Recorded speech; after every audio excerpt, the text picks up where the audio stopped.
Regina Holt has the world by the tail. She lives by the motto, "Never let the tyranny of the urgent determine the course of your life." She can cut through the noise of daily work and focus on what matters.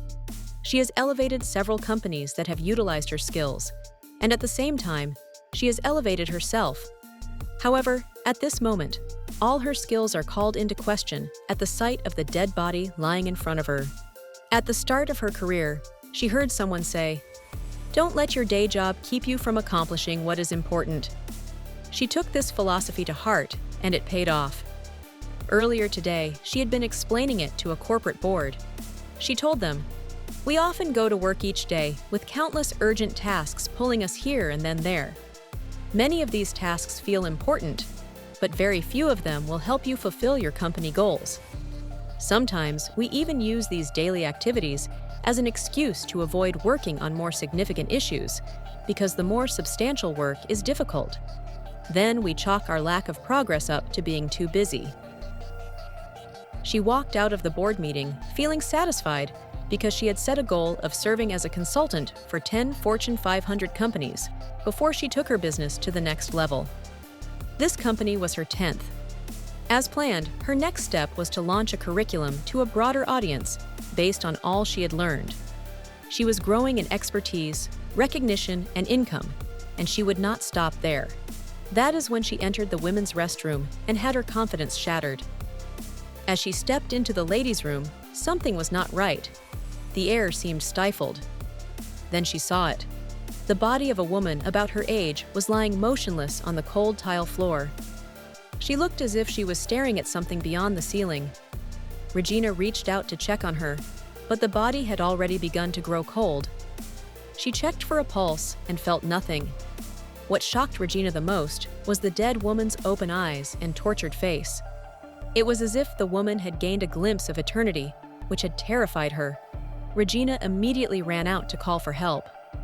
It wasn't long before the paramedics arrived, but what could they do? They had no equipment that could bring the dead back to life. Regina thought about the tyranny of the urgent in light of a paramedic's work and didn't know what to do with it. This call was undoubtedly an emergency, but nothing they did would make any difference for the dead lady. The paramedics and a police officer interviewed Regina. Some of the questions were uncomfortable because they explored whether or not Regina had anything to do with the woman's death. But they ruled out any suspicious activity relatively quickly.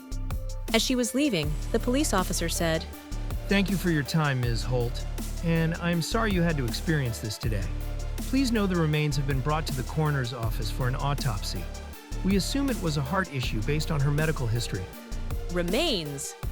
The word hung in the air, hollow and cold. Not a woman, not a person, just remains. That night, she lay in bed in her plush New York apartment, and she could not get the image of the dead woman looking heavenward out of her mind. She thought, "Remains is such an interesting word. It implies that the woman has gone somewhere else and left her body behind." Regina felt a pang within her chest. It was as if an ancient truth was written on her heart, as if eternity itself was inscribed there. It pricked her soul with surgical precision, saying, "This life is not all there is." At this moment, she realized that all her talk about the tyranny of the urgent had been hypocritical because all her plans, goals, and aspirations were focused on the here and now. She had spent her life bending it to her will. But eternity? She had never accounted for that. If eternity were in front of her, she would need to ensure the immediacy of this temporal world did not keep her from preparing for it. She remembered hearing a preacher once say something like, "You can gain this whole world and reach all of your goals, but if you lose your soul, you have nothing."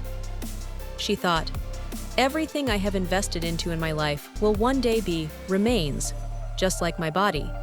But what about what doesn't remain? What about what goes on? I cannot let the urgency of this short life keep me from focusing on what is ultimately important." Sleep eluded her.